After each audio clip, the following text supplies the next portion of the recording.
जहाँ तक ताल्लुक़ है ना जी शान मसूद का, तो उसमें पाकिस्तान क्रिकेट बोर्ड ने ये फैसला करना है, सिलेक्शन कमेटी और कोचिंग स्टाफ ने, कि उनको क्या सूट करता है, क्या वो शान के साथ जाना चाहते हैं या नहीं जाना चाहते। बुनियादी तौर पर ये इशू हुआ है पाकिस्तान को साइम अयूब की इंजरी से, वगरना कोई मसला नहीं था, वरना स्टेट वे 2 ओपनर्स पाकिस्तान के सिलेक्ट हो जाने थे। अगर शान के साथ जाते हैं, शान निस्बतन खुला खेलते हैं, निस्बतन खुला खेलते हैं। जब आप वनडे में उनकी बैटिंग देखेंगे और कंट्रोल में है, पिचेस कंफर्टेबल होंगी। और पाकिस्तान ने उन्हें जब वाइट बॉल में आखिरी मरतबा 2021 के वर्ल्ड T20 चैम्पियनशिप में खिलाया था, और वो 4 नंबर पर जब पाकिस्तान को ज़रूरत थी, वो जो मैचेस पाकिस्तान वहाँ पे अच्छा परफॉर्म किया, वो टॉप्स, और वो इस इवेंट में पाकिस्तान के टॉप स्कोरर थे ऑस्ट्रेलिया में। तो अब ये अगर गैप जो है ये डाउट है, तो उनकी सलाहियतों से अगर आप इस्तेफादा करना चाहते हैं, वो फ्लेक्सिबल हैं। आपको अगर आप देखें कि अगर आप उनको ऊपर खिलाना चाहते हैं, अगर आप उनको मिडिल ऑर्डर में खिलाना चाहते हैं, लेकिन जब आप मिडिल ऑर्डर की बात करते हैं तो वहाँ पर तो फिर सऊद शकील भी उतने ही अच्छे हैं अगर आप उनको शामिल करें, ज़्यादा अच्छे हैं। हाँ, तो ये डिबेट है इसके ऊपर अब। लेकिन बात ख़त्म होगी कि सिलेक्शन कमेटी की सोच क्या है। मेरा ख्याल नहीं है कि वो कोई बहुत ज़्यादा हक में हैं इतने मिडिल ऑर्डर में सऊद शकील के और ऊपर उनके शान के। हो सकता है कि कुछ चीज़ें बदलें और शान का ना, कि मुश्किल होगा। अब ये किसके साथ जाते हैं दूसरा ओपनर, ये एक होगा सवालिया निशान। और ये सवाल लेके चलते हैं राणा साहब के पास, वो बंद दरवाजों में बैठे हुए। राणा साहब क्या देख रहे हैं? सर्दी बहुत है sir. I am good sir, बड़ा it's a very good discussion. लेकिन मैं सोच सिर्फ ये रहा हूँ कि शान मसूद का नाम अभी हम डिस्कस भी क्यों कर रहे हैं। हमारा क्या विनिंग कॉम्बिनेशन था जब साउथ अफ्रीका में वाइट वॉश किया है उनका? What was the winning combination? Time unfortunately injured हो चुका है और Fakhar Zaman had to join the team. अब तो सिर्फ डिस्कशन इमामुल्लाह के नाम पे रह गई बिकॉज आप देखिए ना कि शान ने last time white ball Pakistan का रिप्रेजेंट किया था, और what he brings to the table, yes I understand कि उसका लिस्ट में उसका रिकॉर्ड ठीक है, लेकिन आपको ओवरऑल टीम की कॉम्पोजिशन को भी देखना है। ऑब्वियसली इसमें कैप्टन की बायन इसलिए ज्यादा इंपॉर्टेंट और वैल्यूएबल होगी। राणा साहब नाम कोई नहीं ले रहा, हम भी ये नहीं कह रहे कि उसको उठा के टीम में लेके जा रहे हैं, शामिल करें। हम जो ऑप्शंस हैं उनके ऊपर बात कर रहे हैं कि कौन किसके पास क्या है। तो हम ये नहीं कह रहे हैं यहाँ पे बैठ के कि उसको ज़बरदस्ती डालना है। और हमने शुरू बात यहाँ से की है कि ये सारी बहस इसलिए शुरू हुई है चूंकि साइम नहीं है। हाँ। साइम इंजर्ड हो गए हैं, तो ये बहस शुरू हुई है कि किसको होना चाहिए किसको नहीं होना चाहिए। तो ये उसका पस मंज़र है। नहीं, I understand, मैं आपको प्रोग्राम स्टार्ट से देख रहा हूँ, उससे पहले भी देखा मैंने। I'm not saying you guys are taking the name. I've heard other people taking the name, इसलिए मैं थोड़ा क्लियर करना चाह रहा हूँ। देखिए, रिजवान ने ना आपको दोनों सीनियर कंट्रीज में हिस्ट्री क्रिएट की है, और उसकी अंडर कैप्टनसी, चाहे तब हारिस ने से बॉलिंग की, चाहे हमारे पास साउथ अफ्रीका में हमारी बैटिंग जो क्लिक किया। लेकिन अंडरस्टैंड करें कि जो आपका कैप्टन है और जो आपका स्टार बैटर है बाबर आजम, इन दोनों के साथ अगर हम पूरी टीम की कॉम्बिनेशन को देखते हैं ना, तो वहां पर Shan Masood even if you would qualify, मैं डबल चैंपियन नहीं बनना, लेकिन बताना चाह रहा हूँ कि शान की इस टीम में इंक्लूजन नहीं होगी। और शान मसूद की जगह अगर हम डिस्कस कर लें अख्तर को और इमाम को, I think the Pakistan cricket board और selection committee are going to go with that formula, जिस पे कि रिजवान भी इजी होगा। Because Shan Masood has represented different franchises in PSL as well, और we all know कि उसके बाद franchise छोड़ने के reasons क्या थे। तो टीम को इस टाइम पे वन डायरेक्शन में जाना है, और ऑब्वियसली कप्तान चूंकि 2 सीरीज जीत चुका और आउटस्टैंडिंग परफॉर्मेंस की है हमारी टीम ने दोनों कंट्रीज में, तो Rizwan is never going to go with Shan Masood. Obviously he will go for Fakhar, and outside chance जो मुझे 50-50 लगता है वो इमाम का लगता है। लेकिन आपने इमाम को पहले टेस्ट में चांस दिया नहीं, तो अब अगर वो पहले टेस्ट में खेला होता, उसने कोई फील ली होती, जिस टाइम मैंने लास्ट टाइम बात की थी, तो इमाम के भी चांसेस काफी थे, हमें क्लियर पता लग गया। जहां तक सऊद शकील की बात है, he will not make it into the final squad, although उसने गट्स हैं, वो खेलता भी अच्छा है, लेकिन इस करंट चैंपियंस ट्रॉफी के स्क्वाड में हम बात इसलिए अभी ये कर रहे हैं क्योंकि हमने स्क्वाड में अनाउंस नहीं किया हुआ। हमें साइम को भी तकरीबन 2.5 वीक्स हो चुके हैं इंजर हुए हुए, लेकिन हमने अभी तक अपना जो है ना वो रविश नहीं छोड़ी कि हमने 13वें घंटे में जो है ना 11वें घंटे का काम करना है। That is the reason we are still in a fix कि हमारी टीम कॉम्बिनेशन क्या होना है। और आई एग्री विद इमरान भाई कि सिर्फ हमारे बॉलर्स पक्के हैं और हमारे जो कप्तान और बाबर उसके अलावा जो है ना किसी के नाम पे जो है ना अभी तक मसला सा बना है। शायद सारे प्लेयर्स को एंगेज।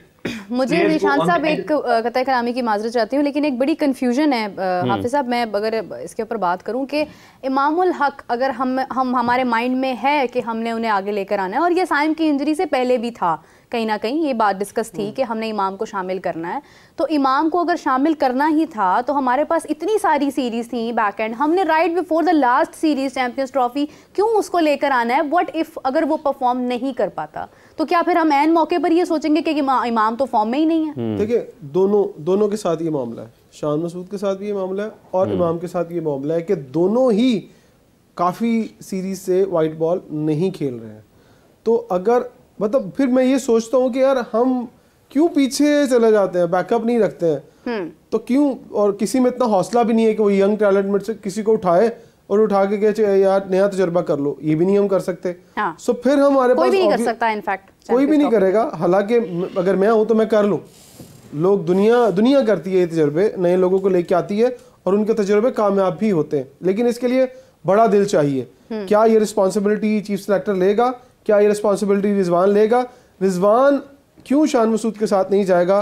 वो ज़रा स्टोरी थोड़ी बैक हैंड पे है कि वो कभी भी उसको वनडे में अगर वो आता है तो वनडे में परफॉर्म कर जाता है और वो ठीक ठाक रन्स कर जाता है, तो फिर कहीं ना कहीं अलार्मिंग सिचुएशन होगी रिजवान के लिए भी। तो यहाँ ना अपने देखे जाते हैं ज़ाती मफादात भी। तो इमाम, अब हम फंस चुके हैं ऐसी चक्कर में, अब डिसीजन लेना है रिजवान ने और चीफ सेलेक्टर ने, दो लोगों का डिसीजन होगा। दोनों लोगों के डिसीजन के अलावा ना तो मोहसिन नकवी साहब इस टेक्निकल पॉइंट पर बोल सकते हैं कि वो मशवरा दे सकें, और ना ही मेरा ख्याल है कि आपकी पूरी सिलेक्शन कमेटी के अंदर या पूरे पाकिस्तान क्रिकेट बोर्ड के इस सेटअप के अंदर कोई ऐसा बंदा है जो आपको ये एडवाइस कर सके कि हाँ आप शान के साथ जाओ या इमाम के साथ जाओ। कोई भी बोलेगा वो रिस्क लेगा, वो छोड़ेगा रिजवान के ऊपर। अब रिजवान और आकिब देखें वो क्या डिसीजन लेते हैं। मुझे लगता है कि कहीं ना कहीं शायद अगर आकिब से पूछेंगे तो वो शान मसूद के साथ जाएगा, अगर रिजवान को पूछेंगे वो इमाम के साथ जाएगा। मेरी ये अपनी ओपिनियन है कि इस तरह होगा। जी जीशान साहब, मेरा अंडरस्टैंडिंग ये कहती है कि Shan Masood will not be considered, और यस आई एग्री कि आकिब जो अपना वर्ड देंगे, लेकिन ये हमें देखना चाहिए कि आकिब, हम कहते हैं ना सिलेक्शन कमेटी, तो Aqib is selection committee, Aqib is the D factor right now on all the cricketing matters of for the men's cricket in Pakistan. मेरा नहीं ख्याल अगर आकिब का फुट शान के पीछे होता ना तो शान would have been seen somewhere with a new franchise in the PSL 2 to 3 years back, जब उसको चैलेंज हुआ था मुल्तान सुल्तान जब वो कैप्टनशिप की थी। तो ही is out of the question. Imam के बारे में if I have to talk about Imam, उसके बाद रीजन ये है जितने भी स्टार क्रिकेटर्स होते हैं ना, इमरान भाई विल बाउच मी ऑन दैट, वो डोमेस्टिक में वापस आके ना हार्ड यार्ड्स नहीं लेते। मैं लाइफ में first time why I am vouching for Imam, the only reason is yes it's a backward step, लेकिन उसने एटलीस्ट पार्टिसिपेट हर अपॉर्चुनिटी पे किया, चाहे वो शाहीन हो, चाहे वो डोमेस्टिक स्ट्रक्चर हो, काजन ट्रॉफी हो, he has been there and he has performed। तो इस टाइम पे इन ऑल द ऑनेस्टी अगर हमें कोई भी सेफ बैट चाहिए for the Pakistan team as an opener, तो मैं इमाम की तरफ जाऊंगा, बिकॉज इमाम एक साइड से आपको स्ट्राइक रोटेट करके दे सकता है और दूसरी साइड से कहता है जाओ जाओ। जहाँ तक शान मसूद की बात है, I have no doubts in his cricketing abilities, लेकिन वो जो बात है वो जो कह रहे हैं बैक स्टेज वाली बातें हैं, it is all about that. और हमारी हिस्ट्री का, पूरी दुनिया क्रिकेट की हिस्ट्री इन्फेस्टेड है इस तरह के पर्सनल लाइक्स एंड डिसलाइक्स के साथ अपने गोल्स को सेटल करने के लिए। सो आई थिंक जब भी हमारे पास आएगा ना ये न्यूजीलैंड के मैच से 1 घंटा पहले टीम को पूरी कि हमारी टीम से फाइनल हो जाएगी 1 घंटा पहले, तब इमाम का नाम। हाँ अच्छा, लेकिन राणा साहब आपने कहा कि उनकी जो टीम में शमूलियत है, जैसे अभी इमरान साहब ने कहा कि हो सकता है वो किसी और वजह से ना हो पाए, तो इसमें मेरिट आपको लगता है फिर क्या मेरिट पर, अगर मेरिट पर बात की जाए तो फिर मेरिट पर भी आते हैं या नहीं आते हैं? सर मैं आपको ऑनेस्टली कहूँ हाफिज साहब, देखिए मेरिट पे अगर हम बात करने लगेंगे ना तो आपकी लास्ट 1.5 साल से लोग रेगुलरली क्रिकेट टीम में फीचर कर रहे हैं ना, they would not have been the part of the team. Merit पे बात करेंगे तो अपनी सिलेक्शन कमेटी पूरी मेरिट पे नहीं आई हुई, so what to talk about merit. PCB के अंदर कई फैसले मेरिट पर नहीं हुए हैं। नहीं, लेकिन चले हम सिर्फ शान की बात कर लेते हैं ना, बाकी तो है मेरिट है या नहीं, शान की बात कर लेते हैं। क्या जब आप ये कहते हैं कि वो मेरिट पर उनकी क्रिकेटिंग जो एबिलिटीज़ हैं, खेल की सलाहियतें हैं, क्या उनको ज़्यादा अहमियत दी जानी चाहिए या फिर वो किसी को पसंद है या किसी को नापसंद है, तो कौन सा वोट आपके ख्याल में ज़्यादा मुनासिब है? सर मैं आपको बताता हूँ मुझे प्लेयर में क्या चीज़ चाहिए होती है, व्हाट आई लुक एट, उसकी फ्लेक्सिबिलिटी है कि नहीं है, क्या वो सेल्फलेस है कि नहीं है। इन दोनों चीजों पे मैं शान को टॉप पे रेट करता हूँ, that's a very honest comment. उसकी लीडरशिप स्किल्स पे I would not rate him more than 50%, लेकिन अगर एज अ प्लेयर कंट्रीब्यूशन की बात करें टीम के लिए खेलने की बात करें तो I find him always up there. और पाकिस्तान की क्रिकेट टीम में जो लड़का सेल्फलेस होता है ना, जो सेल्फलेस प्लेयर होता है, जो अपने आईसीसी रैंकिंग्स के लिए नहीं खेलता, उसकी जगह कोई नहीं हमारे साथ। I am being very candid. हाफिज़ साहब मेरा आपसे सवाल है, जैसे मैंने अभी बात की इमाम और शान के कंपैरिजन के ऊपर, इमामुल हक के बारे में एक आवाज़ ये भी उठाई जा रही है कि चैंपियंस कप में उन्होंने परफॉर्म किया। चैंपियंस कप तो 20 ओवर्स का था ना, तो उससे आप कैसे अंदाज़ा लगा सकते हैं कि 50 ओवर्स के अंदर भी एक प्लेयर जो है वो उसी तरह से परफॉर्म करेगा जैसे उसने अपने होम ग्राउंड्स के अंदर एक 20 ओवर्स के कप के अंदर परफॉर्म किया है, तो वो दुबई में जाकर या मुश्किल कंडीशंस में या इंटरनेशनल सतह पर भी ऐसे ही परफॉर्म करेगा? देखिए मेरे इसमें दो चीज़ें हैं। एक ये है कि ये कहानी शुरू होती है साइम के इंजर्ड होने से, हाँ। लेकिन जहाँ तक ताल्लुक उनकी इंटरनेशनल क्रिकेट में परफॉर्मेंसेस का है इमामुल हक की, तो उनके 72 मैचेस में 48 से ज़ायद की एवरेज है, 3000 से ज़ायद रन हैं उनके, 9 सेंचुरियाँ और 20 मिस सेंचुरियाँ। तो जब आप लगभग 49 की एवरेज के साथ इंटरनेशनल क्रिकेट खेल रहे हो वनडे क्रिकेट में, तो फिर आपके लिए सबसे बड़ा वोट आपका वही होता है कि आपकी परफॉर्मेंसेस क्या हैं हाईएस्ट लेवल। चैंपियंस कप उसके लिए मानी इसलिए नहीं रखता कि अगर उसकी फॉर्म का मसला है, बॉल उसके बैट पर नहीं आ रहा, क्रीज़ ऑक्यूपाई नहीं कर पा रहा, तो वो एक और बात है। लेकिन ये चीज़ उसने साबित कर दी, कायदन ट्रॉफी में मेरा ख्याल तीसरे नंबर पर हैं ज़्यादा रन बनाने, तीसरे चौथे नंबर पर ज़्यादा रन खिलाड़ियों की फहरिस्त में। सो उनकी सलाहियत के ऊपर तो बात होनी नहीं इस वक्त, उनकी फॉर्म के ऊपर होगी कि क्या वो रन्स कर रहे हैं या नहीं कर रहे हैं। बिल्कुल। इंटरनेशनल क्रिकेट में वो अपना आप अपनी बैटिंग से इन 72 मैचेस की 71 इनिंग्स में 3000 से ज़ायद रन्स बनाकर साबित कर चुके हैं। तो जब आप आईसीसी इवेंट की तरफ जा रहे हैं या इंटरनेशनल इवेंट के लिए आप जा रहे हैं अपनी टीम की सिलेक्शन करने के लिए, तो जो उनके अदाद शुमार हैं या उन्होंने क्रिकेट खेली हुई है इंटरनेशनली, वो उसको देखा जाएगा।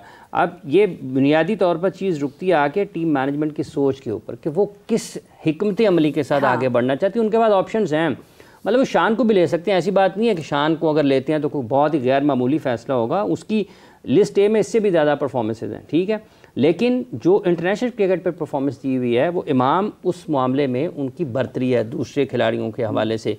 इवन ये जो फ़खर ज़मान की बात करते हैं, फ़खर एक एक्स फैक्टर के तौर पर लिए जाते हैं कि वो जब चलेंगे तो तने तनहा मैच का नक्शा बदल देंगे। भले 350 पाकिस्तान ने करना है, भले पाकिस्तान 400 चेस कर रहा है, भले पाकिस्तान ने 350 रन ऑन बोर्ड करने हैं। उम्मीद तो यही है। हाँ, तो वो 3 मैचेस में एक आध मैच में भी चलेंगे तो वो मैच बिल्कुल दूसरी तरफ कर देंगे। एक चीज़ और भी है, आपका जो सवाल था मैं उसका जवाब दे देता हूँ। पाकिस्तान में मेरा ये होता है, जो T20 में परफॉर्म करता है वो टेस्ट मैच में सेलेक्ट हो जाता है, तो वो वनडे में क्यों नहीं सेलेक्ट हो सकता? माजी में मैंने बहुत दफ़ा सिलेक्शन कमेटी में 15 की साइड देखी है, वो बंदा T20 में परफॉर्म कर रहा है, टेस्ट में सेलेक्ट हो गया, टेस्ट में परफॉर्म कर रहा है, T20 में सेलेक्ट हो गया। इमाम का तो ट्रैक रिकॉर्ड भी है ना, रन्स किए हुए, तो T20 में वाइट बॉल के अंदर परफॉर्म किया है, तो फिर वो ऑब्वियस एक कहते हैं कि मजबूत उम्मीदवार है कि वो कह सकता है कि भाईजान मेरा जो परफॉर्मेंस है वो बोल रही है।